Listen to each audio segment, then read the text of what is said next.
సర్వశక్తిమంతుడైన మా దేవ, సర్వోపకారి, సకల జనులకు ఉపకారము చేయు మహోన్నతుడైన దేవ, ఈ ఉదయకాలమందు మీ ఉపకారము నిమిత్తమై ఎదురు చూస్తున్న మీ ప్రియ బిడ్డలమైన మా పట్ల కనికరమును చూపెట్టి, తండ్రి, మేము మీ ఉపకారమును పొందుటకు తగిన వారినిగా మమ్మను చేయండి. లోకము ఎంతో భయంకరంగా ఉంది ప్రభా. ప్రపంచంలో అనేక దేశాలు యుద్ధాలకు సిద్ధపడి నాయన పౌరుషాన్ని వెళ్ళగక్కుతూ ఉన్నాయి. మీ దినములు, మీ రాకడ దినములు దగ్గర పడుతూ ఉన్నాయి. మీరు ఎప్పుడు వస్తారో తెలియదు ప్రభా. అయితే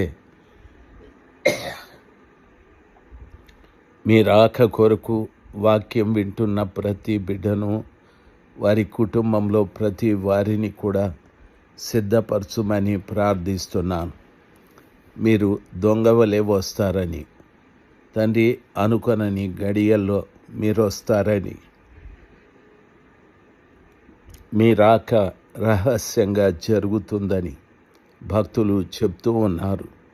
మీ ప్రియ బిడ్డలమైనటువంటి మేము ఆ రహస్య రాక నిమిత్తమై జాగరూకత కలిగి, నేనును నా ఇంటి వారును మీ కొరకు ఎదురుచూచు వారినిగా చేయమని ప్రార్థిస్తున్నాను.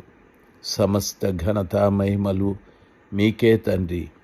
యేసు ప్రభుల వారి నామములో ప్రార్థన చేసి వేడుకుంటున్నాను పరలోకపు తండ్రి. ఆమెన్. ఏప్రిల్ మాసం 22వ తారీఖు 2026 బుధవారం. నెహెమ్యా గ్రంథము 8వ అధ్యాయం 10వ వచనాన్ని ఈరోజు మీకు చెప్పాలి.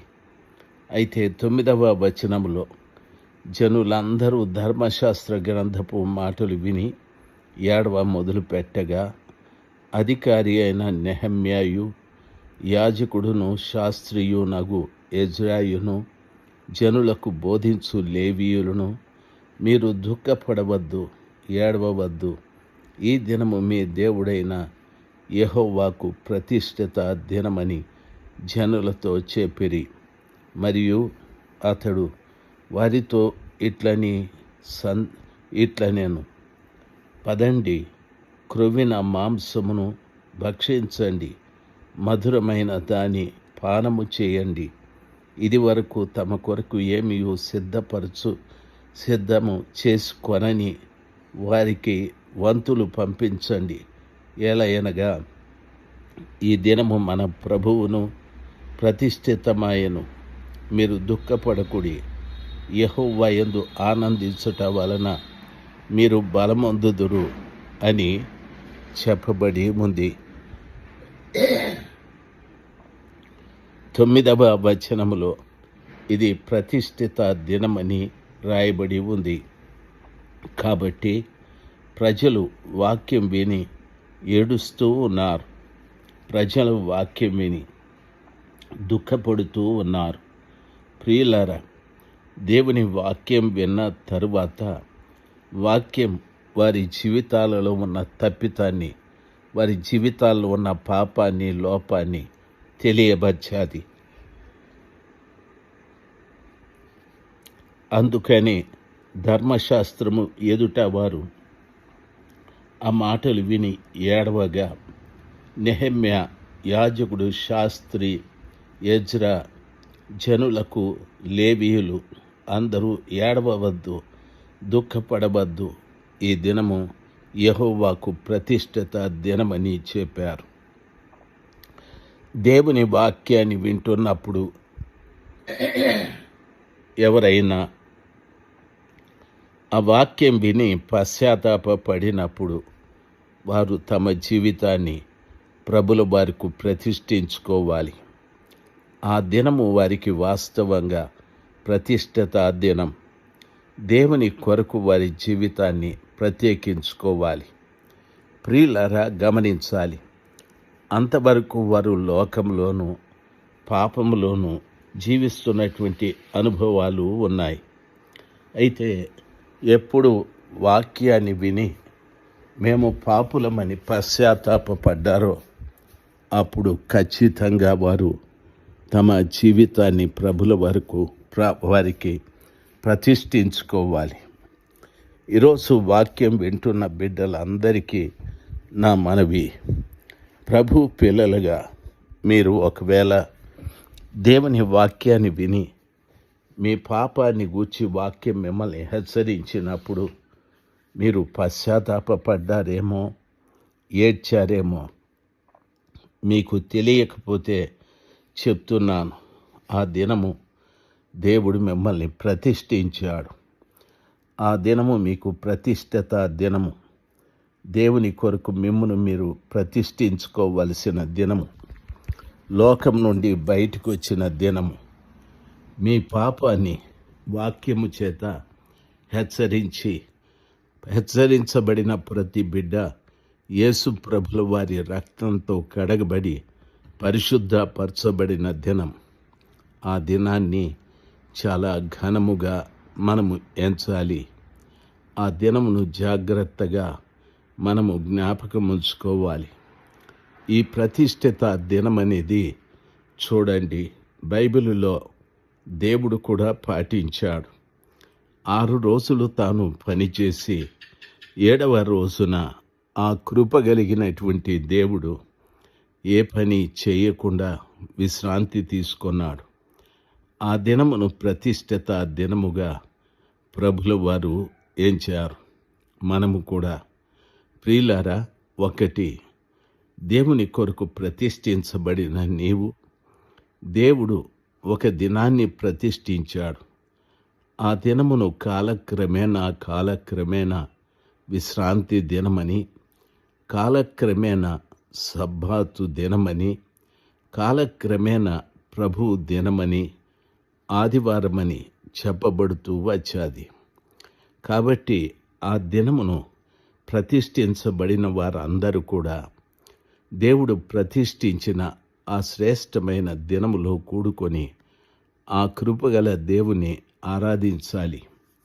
దేవుని పిల్లలుగా ఈ ఉదయ కాలమందు మీరు ఈ విషయాన్ని జాగ్రత్తగా ఆలోచించాలి. ఎంతమంది మీరు దేవుని కొరకు ప్రతిష్ఠించుకున్నారు? ఎంతమంది ఆ ప్రతిష్ఠించబడిన దినములో మహోన్నతుడైన దేవుని ఆరాధించటానికి తీర్మానం చేసుకున్నారు? ఈ విషయాలన్నీ కూడా జాగ్రత్తగా గమనించాలి. ఒక పర్యాయము నీవు ప్రతిష్ఠించబడిన తరువాత తిరిగి ఏడవద్దు, దుఃఖపడవద్దని యాజకుడు, శాస్త్రి ఎజ్రా చెప్తున్నాడు, నెహెమ్యా చెప్తున్నాడు, లేవీయులు చెప్తున్నారు. కాబట్టి ఇక మీదట నీకు దుఃఖం ఉండదు. అంటే దాని అర్థం, ఒక పర్యాయం మన జీవితంలో పాపముల విషయమై పశ్చాత్తాపపడి ఒప్పుకొని విడిచిపెట్టిన తరువాత ఇంకా నీకు ఏడుపు ఉండదు. అంటే పాపం వలన జీతమైన మరణము, అక్కడ ఏడుపు, పండ్లు కొరుకుట, అక్కడ అగ్ని ఆరదు, పురుగు చావదు. ఇటువంటి యాతనతో కూడినటువంటి కార్యములు ఉన్నాయి. అవన్నీ కూడా మన జీవితాలకు సంబంధించవు. బైబిల్లో చెప్పబడిన మాట, అధికారి నెహెమ్యా, ఎజ్రా, శాస్త్రి అయిన ఎజ్రా, తరువాత లేవీయులు అందరూ ఏడవవద్దు, దుఃఖపడవద్దు అని చెప్తూ ఉన్నారు. ఇజ్రాయేలు ప్రజలతో చెప్పిన ఆ మాట ఈ రోజున దేవుని కొరకు ప్రతిష్ఠించబడిన ప్రతి బిడ్డ, దేవుడు ప్రతిష్ఠించిన దినములో ఆయనను ఆరాధించటానికి వచ్చిన ప్రతిష్ఠిత జీవితం కలిగిన ప్రతి బిడ్డకు నా మనవి. ప్రియులారా, 10వ వచనములో ఈ రీతిగా చెప్పబడి ఉంది. 10వ వచనములో చెప్పిన మాట, మరియు అతడు వారితో ఇట్లనెను, పదండి, క్రొవ్విన మాంసము భక్షించండి, మధురమైన దాని పానము చేయండి. ఇది వరకు మన కొరకు ఏమియో సిద్ధము చేసి కొనని వారికి వంతులు పంపించండి. ఏలయనగా ఈ దినము మన ప్రభువునకు ప్రతిష్ఠిత దినమాయను. మీరు దుఃఖపడకుడి, యెహోవా యందు ఆనందించుట వలన మీరు బలము పొందుదురు అని చెప్పాడు.